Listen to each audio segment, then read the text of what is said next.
옆에 분과 인사하겠습니다. 당신을 뵈니 하나님 뵙는 것 같습니다. 예수님 뵙는 것 같습니다. 인사하겠습니다. 천사를 만나는 것 같습니다. 할렐루야. 진짜입니까? 아멘. 네, 오늘 대강절 첫째 주 너무나 기쁜 우리 주님 오시는 날을 기다리는 마음으로 오늘 함께 나눌 말씀은 소망, 살아갈 이유라는 제목으로 함께 은혜 나누도록 하겠습니다. 여러분, 오늘은 설교를 영화 얘기를 통해서 좀 시작해 보려고 합니다. 여러분, 쇼생크 탈출이라고 혹시 기억나십니까? 1994년도에 개봉한 영화라서 아마 이제 애린 분들은 잘 모르실 거예요. 우리 좀 연식이 좀 있으신 분들은 다 기억하실 겁니다. 굉장히 명작 중에 하나로 우리가 알고 있는 영화예요. 스토리는 대충 다 아실 거예요. 저 앤디라는 사람이 배우 이름이 팀 로빈슨이라는 배우가 연기를 했는데, 저 배우가 아내가 살인사건에 휘말리게 돼서 죽어요. 근데 그 범인으로 지목되어서 종신형을 받게 되는 억울한 이야기로 이 영화는 시작됩니다. 얼마나 억울하겠습니까? 사랑하는 아내가 죽었는데 얼마나 그 마음이 아픈지. 근데 그 살인범으로 본인이 몰렸다는 것은 하늘이 무너질 일이라는 거예요. 얼마나 억울하겠습니까? 그러니 이 사람이 감옥에 들어갔을 때 그 마음이라는 것은 모든 것을 포기하고 싶고 아무 소망이 없는 그런 상태였다는 거예요. 근데 어느 날 이 사람이 마음을 먹어요. 나는 죄를 짓지 않았어. 이제 이 죄의 결백을 밝히기 위해서 나는 절대 포기하지 않을 거야 하면서 나는 이곳 교도소에서도 나는 나의 삶을 이어갈 거야 하는 마음으로 어느 날 교도관실에 들어가서 전체로 퍼져나가는 그 스피커에 대고 본인이 가장 좋아하는 음악인 모차르트의 음악을 그냥 틀어버려요. 사고를 친 거죠. 이곳에 내가 소망을 품고 있다는 상징적인 행위로 이런 일을 앤디는 벌인 겁니다. 당연히 독방에 들어갔습니다. 여러분, 독방이 어떤지 아시나요? 혹시 가보신 분? 손 드신 분? 손 드셨는데 누가? 그러면 안 되는데. 독방이라는 것이 어떤 곳이냐면 한평 남직되는 곳에, 어두운 곳에, 비좁은 곳에 모든 것을 해결해야 되는 곳이에요. 벌받는 방입니다. 그야말로. 아이들이 가서 생각하는 방, 진실의 방으로 이런 겁니다. 거기에서 오랜 시간 갇혀 있다가 나오면서 이 앤디가 하는 말이, 나를 이 독방에서 살린 것은 소망이다, 이렇게 얘기를 합니다. 이 어둡고 참혹한 독방에서 나를 살린 것은 소망이다. 나는 절대 포기하지 않겠다, 이렇게 얘기를 하니까 독방에서 나온 앤디에게 저 모건 프리만이 연기한 레드라는 사람이, 감방 동기죠. 감방 동기가 얘기를 해요. 야, 앤디, 희망은 위험한 거야. 나도 다 해봤어. 오랫동안 감옥에 있었고 그저 살아남고 싶을 뿐이야. 그러기 위해서는 오히려 이 희망이라는 것, 소망이라는 것이 살아남는 데 방해가 될 뿐이라니까. 야, 그냥 헛된 희망은 사람을 미치게 하니까 헛된 희망 갖지 말고 그냥 여기에 룰에 따라서 그냥 순응하도록 해, 이렇게 조언을 합니다. 그랬더니 앤디는 굽히지 않아요. 레드는 왜 그런 생각을 했을까? 레드도 앤디와 마찬가지로 종신형을 받고 이 감옥에 들어왔습니다. 무슨 제목인지는 잘 기억이 안 납니다. 근데 종신형이에요. 그도 처음에는 희망을 갖고 있었습니다. 나도 이 교도소를 나가선 새 삶을 살아야지. 그런 소망을 갖고 그 교도소 생활을 했어요. 미국 교도소에서는 종신형을 받은 사람들은 20년이 되는 그 해에 3번에 걸쳐서 가석방 심사를 한대요. 그것을 받으면서 계속 리젝되는 상황 속에서 레드는 희망을 포기해버리게 된 거예요. 나는 못 나가는구나. 평생 나는 교도소에서 썩겠구나 하고 포기해버립니다. 그래서 교도소 생활이나 잘하자. 여기가 내 집이다 하고 생각하게 된 거예요. 여러분, 레드도 처음엔 소망을 갖고 있었어요. 앤디와 레드의 차이점은 뭐냐면 포기했느냐, 포기하지 않았느냐의 차이점이었다는 겁니다. 여러분, 근데 이것을 우리의 삶에 적용해서 생각해 보면 슬프게도 우리 주변에는 레드와 같이 소망을 포기하고 사는 사람들이 너무나 많습니다. 통계에 따르면요, 호주 사람들 중에 하루에 8명에서 9명이 자살을 한다고 합니다. 자신이 어둠 속에 앉아서 소망을 바라보지도 못한 채 죽어가는 사람들이 우리 그 생각보다 많은 사람이 있다는 거예요. 저 장면을 보시면 아시겠지만 원래는 앤디와 저 레드가 저 어두운 곳에, 그늘진 곳에서 서로 이 대화를 나누고 있었어요. 근데 앤디가 저 빛 쪽으로 걸어 나가면서 나는 희망을 향해 나아갈 거야 라고 얘기하면서 빛 가운데로 나아갑니다. 이게 감독의 일부로 만들어 놓은 세팅이에요. 보세요. 빛 그리고 어둠의 대비를 보여주면서 소망과 절망을 보여주는 겁니다. 이런 걸 보면서 영화를 보시면 더 재밌어요. 일부러 저런 미장센을 만든 거예요. 이게 소망이고 이게 어둠이니 빛 가운데로 걸어나가는 앤디의 모습을 보면서 결국은 이 사람은 탈출을 하게 될 것이라는 것을 암시하고 있는 겁니다. 여러분, 이게 바로 성도의 마음이라는 거예요. 우리는 어둠에 머물 수 없는 존재들이라는 거예요. 왜냐하면 우리 안에 예수가 있기 때문입니다. 할렐루야. 예수님은 암흑에 앉아있는 백성들을 빛 가운데로 데려가기 위해서 이 땅에 오셨다는 겁니다. 빛 가운데로 나가는 습성을 가질 수밖에 없는 것이 성도의 삶이라는 겁니다. 그렇다면 이 소망이라는 것은 무엇이냐? 그것은 단지 희망사항을 말하는 것인가? 아니면 이것은 그냥 긍정적인 생각을 갖는 것이 이 성경에서 말하는 소망인 것이냐? 전혀 다르다는 거예요. 세상이 말하는 소망과 희망과 성경에서 말하는 소망과 희망은 전혀 다른 개념이라는 것을 우리가 오늘 살펴봐야 된다는 겁니다. 성경에서는 단지 이제 연말 휴가 잘 보내시길 바랍니다. 아프세요? 빨리 낫길 바랍니다. 이런 덕담하는 수준에서 소망을 찾는 것이 성경의 소망이 아니라고 얘기를 하는 거예요. 성경에서 말하는 그럼 소망은 무엇이냐? 성경에서 말하는 소망이라는 것은 그냥 그 좋은 말을 하고 긍정적인 생각하는 그런 차원의 것이 아니라 정말 실제로 우리 삶 가운데 역사하고 생명을 살리는 소망을 말한다는 거예요. 그 예로 여러분 남아공에 아라파트 헤이트라는 정책이 있었습니다. 백인과 흑인을 분리해서 흑인을 탄압하는 정책이었어요.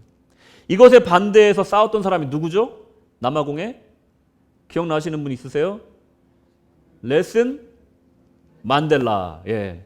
노벨 평화상을 수상하셨던 남아공의 대통령이 되셨던 분이죠. 근데 이분보다 더 먼저 노벨 평화상을 타신 분이 있어요. 그분의 이름이 굉장히 귀여운데 레이먼드 투투라는 분이 계세요. 생긴 것도 귀엽게 생기셨죠? 예, 카톨릭 교주세요. 교주가 아니지 주교. 거꾸로 죄송해요. 교주라고 하면 큰일 납니다. 예, 주교신데 이분이 어떤 분이시냐면 넬슨 만델라보다 더 먼저 세계 평화상을 타신 분이에요. 이분이 뭐라고 얘기하셨냐면 희망은 모든 어둠에도 불구하고 빛이 있다는 것을 볼 수 있는 것이다. 어둠 속에서 빛을 볼 수 있는 것이 바로 희망이고 소망이다 라고 얘기를 하는 거예요. 상황이 그럴 만한 상황에서 소망을 보는 것은 진정한 소망이 아니라는 거예요.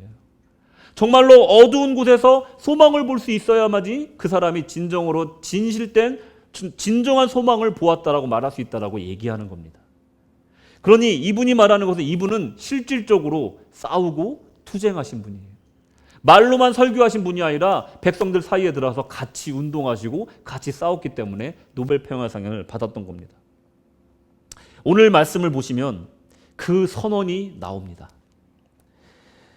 1절에 보시면 하나님의 아들 예수 그리스도의 복음의 시작이다.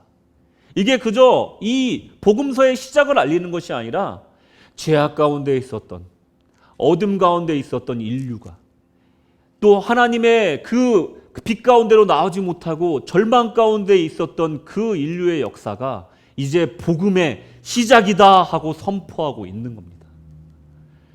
물론 그 상황은 하나도 변한 게 없었습니다.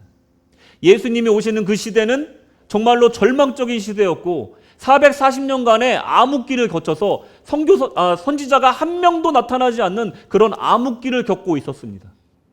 하나님의 말씀이 들려지지 않는 시대를 440년 동안 이어지고 있는 아주 정말 참혹한 시대를 살고 있는데 그때 이 말씀의 시작이다. 복음의 시작이다 선포하면서 이 말씀이 또 세례 요한의 사역이 시작되고 있는 겁니다.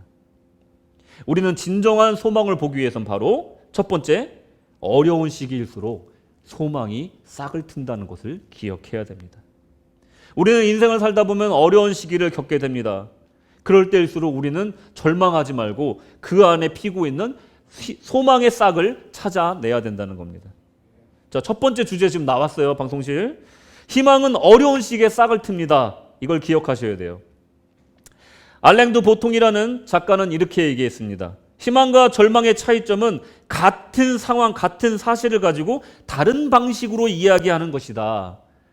우리는 그 안에서 어떤 믿음이 없는 사람들은 그것을 고난으로만 보지만 어떤 사람에게는 나에게 찾아온 어떤 행운을 그저 운이 좋았다라고 생각하지만 신앙에 있는 사람은 그 고난 중에 숨어있는 소망의 싹을 찾는다는 거예요. 그리고 신앙에 있는 사람은 그 운이 좋았다는 것이 아니라 하나님의 계시하심과 섭리하심이다 라고 믿는다고 우리는 믿는 것입니다. 이것이 바로 희망은 정말로 그 고난 중에 싹이 튼다는 거예요. 어려운 시기나 고난에 직면했을 때 보통 우리는 스스로 어떻게 생각합니까? 희망을 우리가 말하고 있습니까? 아니면 어려움을 보고 불평하거나 절망이나 실망을 합니까? 우리의 성향을 한번 생각해 보자는 거예요. 조금만 어려운 일이 있으면 우리가 절망하고 실망하지 않느냐, 이것을 보시자는 거예요. 성경은 항상 우리가 미처 보지 못한 희망에 관한 이야기를 들려줍니다. 그것은 사실 처음 듣기에는 순진한 말, 사정 모르고 하는 얘기 또는 그저 부질없는 어떤 덕담같이 들릴 수도 있다는 거예요. 하지만 하나님께서 말하는 그 소망은 아까도 말씀드렸지만 진정한 영적인 해결책을 주신다는 겁니다. 우리가 소망을 품는 그 순간 싹이 나고 그 싹을 통해서 하나님께서 일하기 시작하신다는 겁니다. 오늘 읽으신 마가복음을 보시면요, 그 상황이 유대 민족이 로마의 통치 아래에 있었어요. 여러분들 이해가 빠르기 위해서 생각해 보세요. 멀리 우리의 역사를 보면, 요즘에 제가 고려 거란 전쟁을 보고 있다고 말씀드렸잖아요. 그 거란 민족이 와가지고 그 가장 어려운 게 뭐냐면요, 가는 곳마다 그 동네를 다 불태워서 없애버린답니다. 그리고 사람만 끌고 간대요. 거란족이 지나간 곳은 아무것도 풀 한 폭이 남지 않고 다 없어진답니다. 그리고 사람만 끌고 가서 그냥 화살바지를 만든대요. 그래서 전쟁에 승리하려고 사용한답니다. 노예로 끌고 가고. 그런 삶 속에 살고 있다고 생각해 보세요. 정말로 살인적인 세금을 내야 되고 일하면 일할수록 더 세금을 내야 되는 그런 노마 시기를 살고 있다고 생각해 보십시오. 우리 위에 몇 단계 높은 사람들이 있어서 우리는 항상 땅을 보고 살아야 된다고 생각을 해보세요. 그런 시대를 살고 있었던 것이 바로 유대 민족이었다는 겁니다. 그런 시기에 세례 요한은 나타나서 길을 예비하라.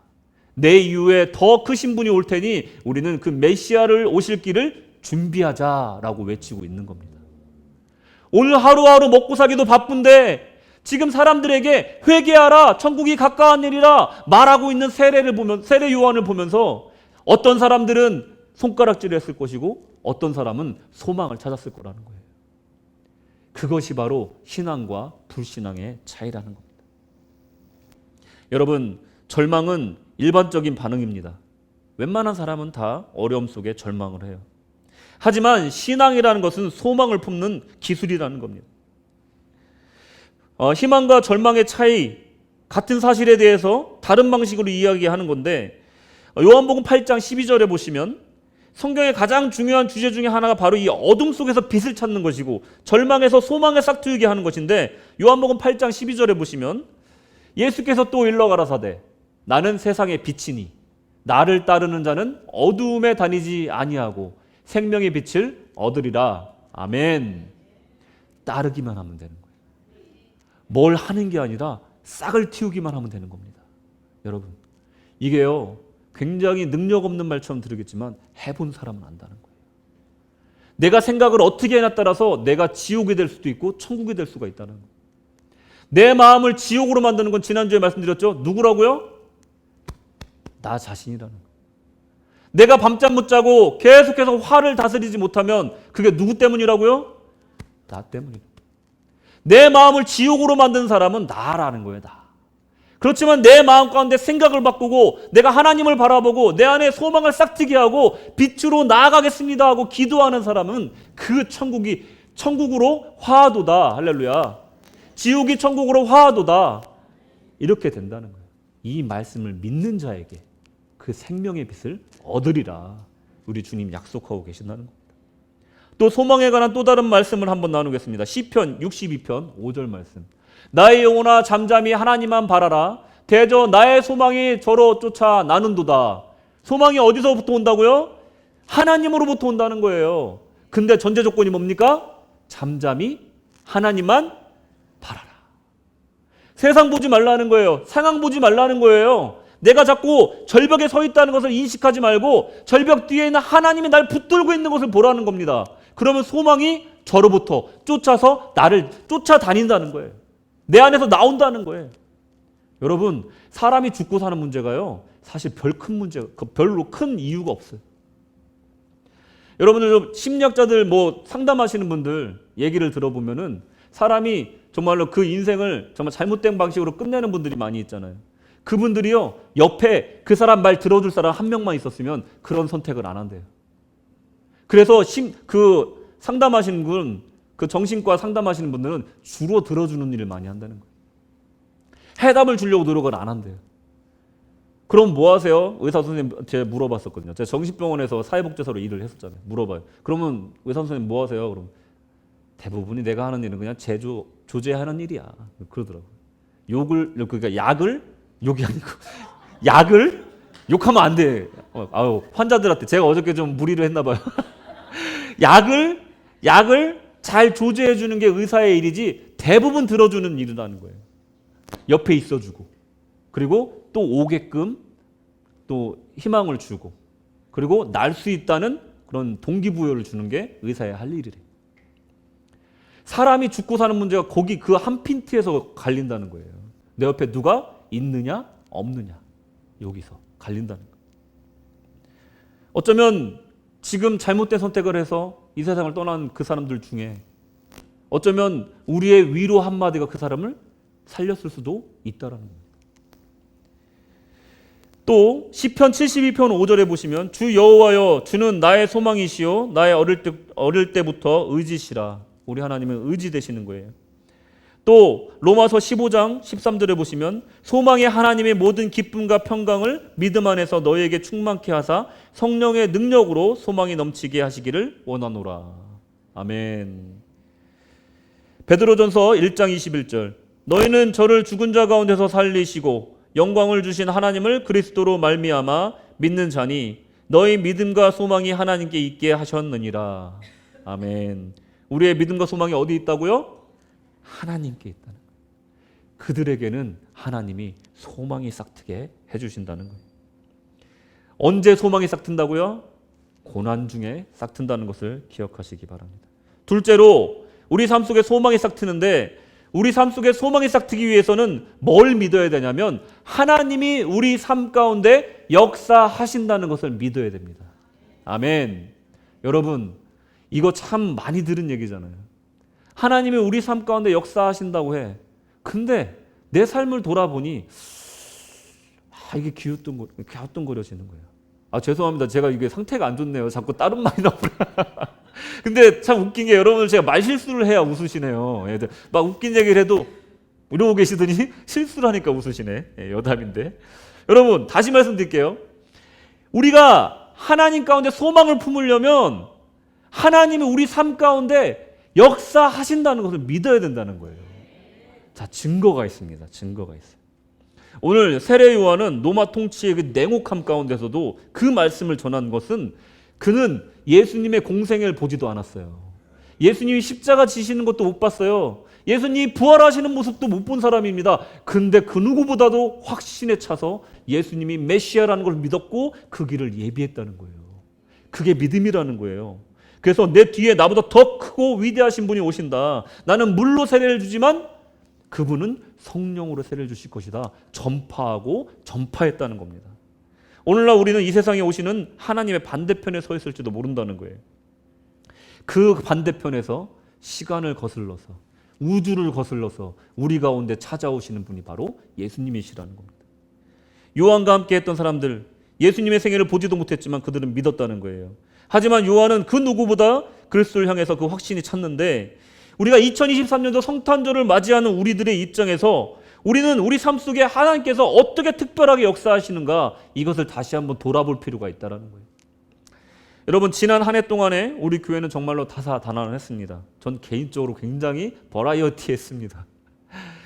정말로 우리 교회적으로는 장례를 2번이나 치렀고요. 그리고 그 외에도 우리 성도님들 또 가족을 또 잃고 또 슬퍼하시는 우리 성도님들이 몇 분 또 계셨어요. 참 같이 가슴 아파하면서 기도한 기억이 납니다. 또 병마와 싸우시는 분들도 있었고 또 비자 문제를 통해서 또 그 외 여러 가지 문제를 통해서 저에게 기도 부탁을 하신 분들이 많이 있었습니다. 제가 하나를 결산하는 시기에 그럼 올해 한 해를 결산하는 한 문장으로 표현하라면 어떻게 표현할까 한번 생각해 봤더니 딱 한 문장이 떠오르더라고요. 하나님은 일하신다. 하나님은 내 안에 일하신다. 이 말씀이 떠오르더라고요. 자, 증거를 대겠습니다. 어떤 성도님은요, 그렇게 오랫동안 기도하던 그 가족이 사고를 통해서 기적적인 하나님의 보호하심을 체험했어요. 다칠 일인데 안 다치고, 그 높은 데서 떨어졌는데 그저 한 군데만 다치고 생명의 지장, 뼈의 지장이 하나도 없이 그냥 보호를 받으신 거예요. 그분이 간증하신 거예요. 하나님이 천사로 받들어 주신 것 같대. 6m에서 떨어졌는데 어떻게 이렇게 안 다치냐 이거예요. 그래서 일부 예배 때 나오시잖아요. 이제 하나님이 저를 보호하신 것 같습니다. 사관님 이렇게 간증을 하시더라니까요. 그분이. 제가 전화하면은 나가겠습니다. 바빠서 못 나갑니다. 이런 분이 그날로 나오셨어요. 지금 신앙생활 이제 정말 아름답게 시작하고 계십니다. 이거만한 응답이 어디 있겠습니까? 가족을 위해서 기도하셨는데 그 응답을 오늘 주신 거예요. 여러분 또한 우리 또 누구라고 말씀드리진 않지만 다들 아실 거예요. 사랑하는 가족이 심각한 질병을 통해서 너무 정말로 매일매일 볼 때마다 우시고 너무 힘들어하셨는데 그래도 우리 같이 기도하자. 손잡고 기도해서.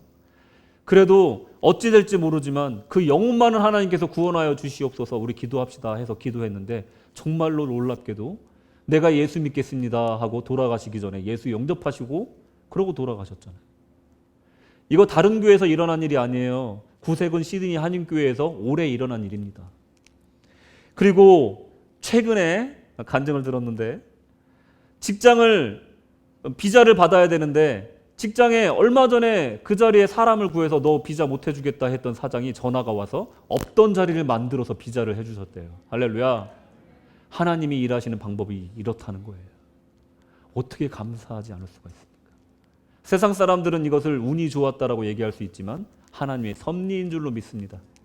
하나님이 일하시는 줄로 믿습니다.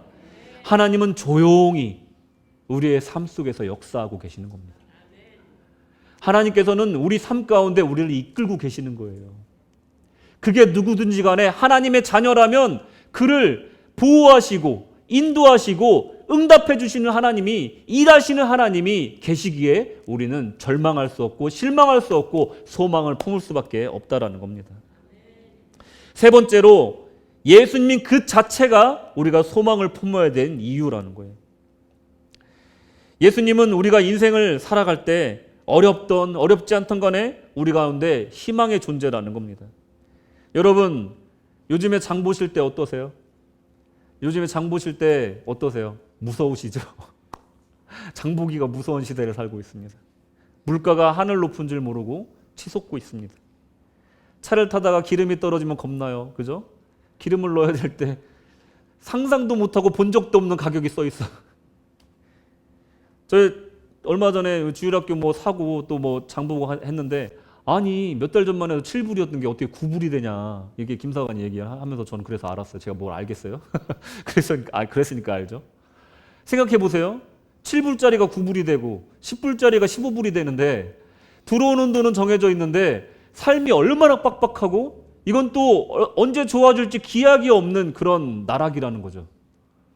세상은 점점 이렇게 어려워지고 어두워지고 있다는 것을 우리가 알 수가 있어요. 우크라이나 러시아 전쟁이 끝난다고 해서 전쟁이 더 이상 안 일어날까요? 이스라엘 전쟁이 일어났잖아요. 이스라엘 그래도 팔레스타인 전쟁이 끝나면 또 그걸로 끝일까요? 또 어디선가 또 전쟁이 일어날 겁니다. 무고한 사람들이 수없이 죽어갈 거라는 거예요. 세상은요 좋다가도 꼭 결말이 이렇게 어둡게 간다는 거예요.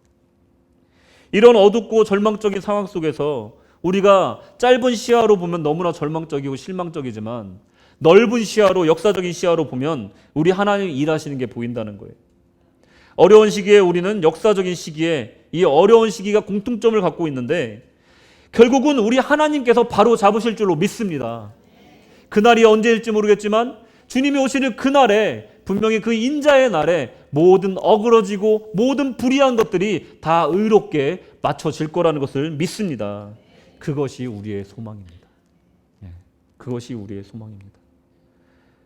사도행전 3장 21절에 보시면 오래전에 그의 거룩한 선지자들을 통하여 약속하신 대로 모든 것을 회복하시리라, 주님께서 말씀하신 것처럼 분명히 회복시켜 주실 줄로 믿습니다. 기후변화나 재정적인 스트레스, 그리고 글로벌 분쟁과 같은 이런 도전적인 상황 속에서 우리는 절망에 빠질 필요가 없고 오히려 더 넓은 눈으로 바라봐야 된다는 거예요. 어려운 시간은 지나가고 나면 신앙을 점검하는 시간으로 받아들여야 된다는 거예요. 하나님께 더 가까이 가는 시간으로 우리가 만들어야 된다는 겁니다. 우리가 이런 어려운 순간에 예수님을 생각할 수 있다면 우리는 소망을 볼 수가 있다는 거예요. 인생의 어려운 면, 또 어두운 면에 신음하기보다는 밝은 면에 소망을 품고 힘을 내어서 일어나야 된다는 겁니다. 제가 좋아하는 강사 중에 또 어떤 분이 계신데 50세밖에 안 된 분인데 굉장히 유명한 분이세요. 그분 강의를 참 좋아하는데 얼마 전에 업로드된 걸 보니까 이분이 50세 나이에 알츠하이머 가능성이 높다고 이렇게 판정이 내려졌다는 거예요. 요즘에 젊은 분들 알츠하이머가 많대요. 꼭 65세 이상만 있는 게 아니라 젊은 분들도 많대요. 깜빡깜빡하고 자기가 자기 집 주소까지 까먹고 해서 검사를 받아봤더니 무슨 알츠하이머 그 유전자가 발견됐대. 그러니까 50세에도 알츠하이머병에 걸릴 수도 있다는 거예요. 여러분, 우리 삶을 살다 보면요, 전혀 예상하지 못한 어려움이 겪을 때가 있어요.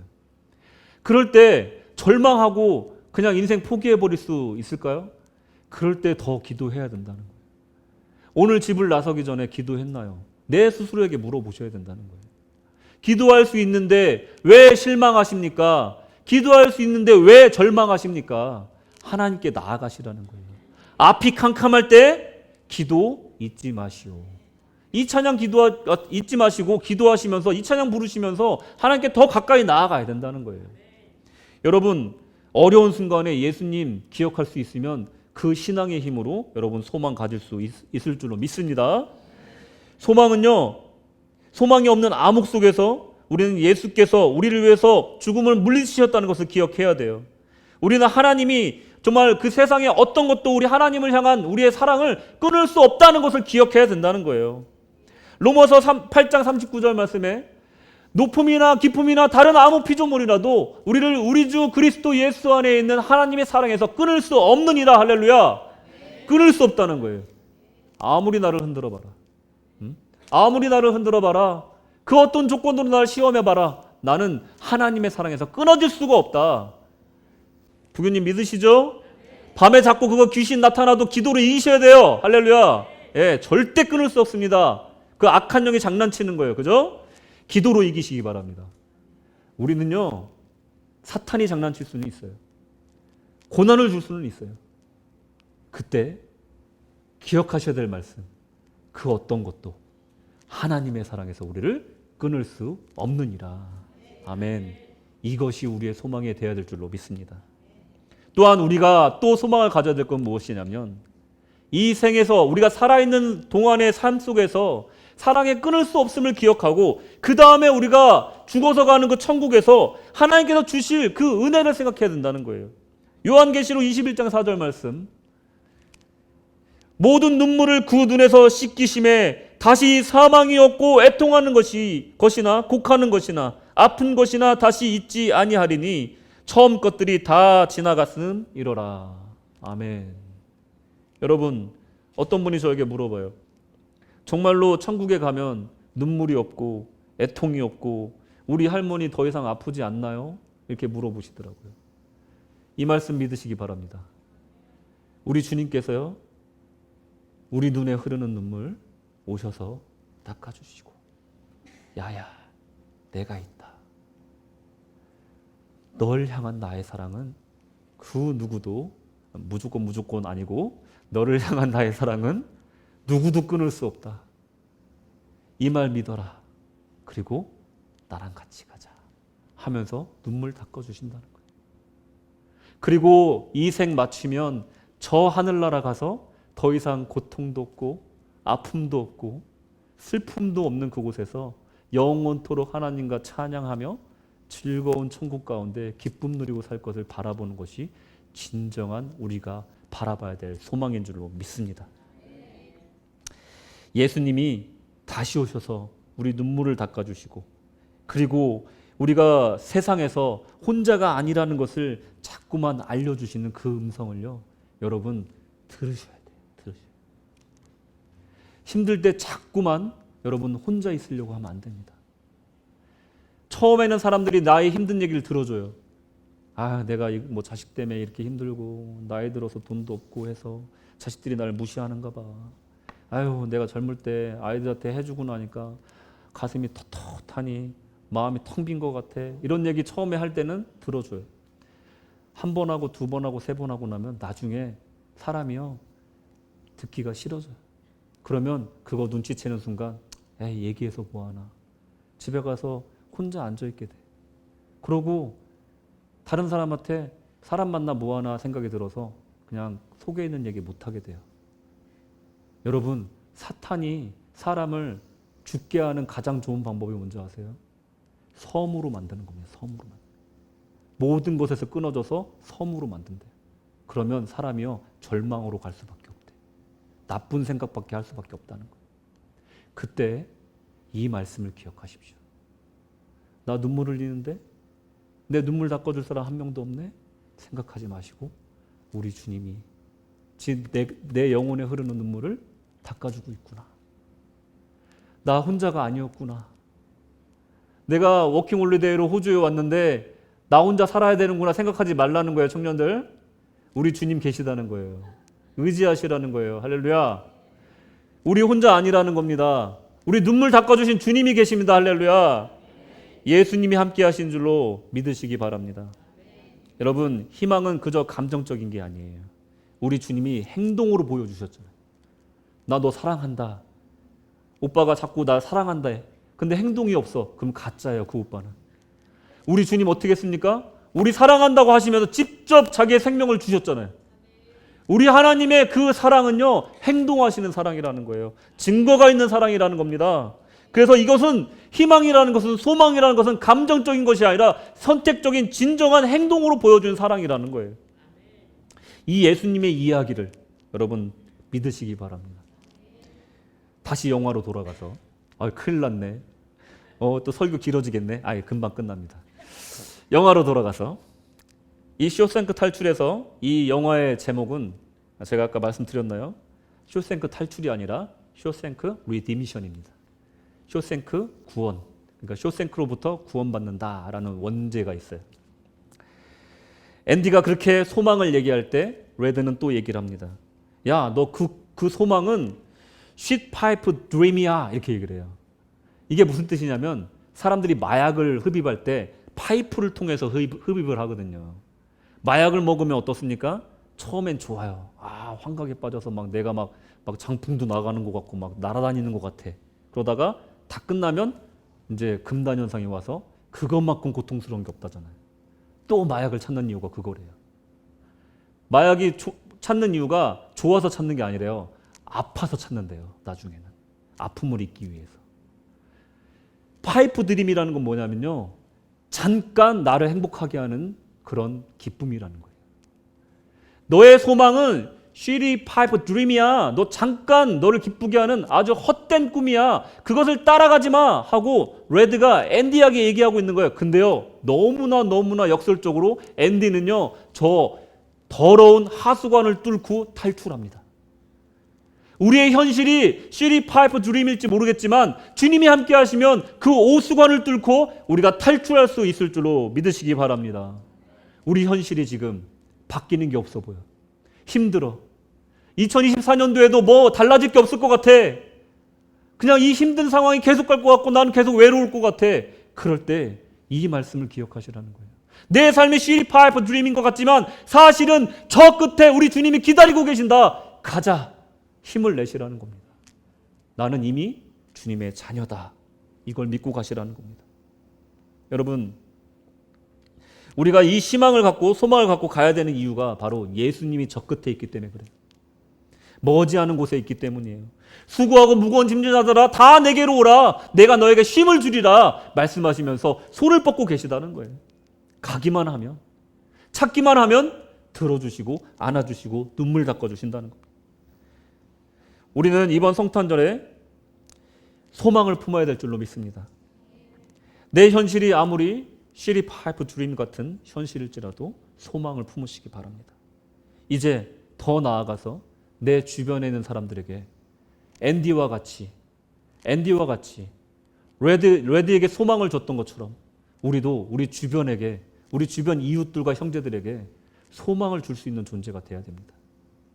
우리 교회에서 하고 있는 모든 사역들이 그런 의미에서 지금 진행되고 있는 겁니다. 여러분들 쇼핑을 나가보셨습니까? 이제는 예수님을 상징하는 상징물조차도 찾기가 힘든 크리스마스예요. 주인이 산타크로스고 루돌프예요. 예수님이 상징하는 거 이런 거 찾을 수가 없는 거예요. 너무 힘들어요. 찾으려면 막 몇 바퀴를 돌아야 돼요. 그 정도로 주인이 바뀌었습니다. 가난한 아이들에게 선물 주는 거 참 의미가 있습니다. 성 니콜라스처럼 그렇게 사는 것도 의미가 있는 삶이고 좋은 삶이에요. 산타크로스와 루돌프 그런 이야기를 통해서 희망을 주는 것도 참 좋은 희망이지만 진정한 희망은 너의 죄의 문제와 네가 죽어서 갈 수 있는 천국이 있고 오늘을 이길 수 있는 그 소망이 예수부터 나온다라는 것을 전하는 것이 가장 큰 소망인 줄로 믿습니다. 이것을 전하는 대강절 기간이 되시기를 주님의 이름으로 축원합니다. 내가 절망 속에 있을 때, 나의 친구들이 좌절하고 있을 때 한 생명을 다시 살게 하는 그 메시지를 전달하시기 바랍니다. 다가오는 2023년도 성탄절 우리 이웃들에게 전할 메시지가 있습니다. 오늘날 다윗의 동네에 너희를 위하여 구주가 나셨으니 곧 그리스도 주시니라. 자, 밑에 거 같이 하겠습니다. 오늘날 시작. 오늘날 나의 심정에 소망의 구주가 나셨으니 곧 그리스도 주시니라. 할렐루야. 아멘. 기도하겠습니다. 하나님 아버지, 고난 중에 소망이 싹틈을 우리가 배웠습니다. 절망하지 말게 하여 주시옵소서. 우리의 삶 가운데 우리 하나님께서 일하고 계심을 우리가 압니다.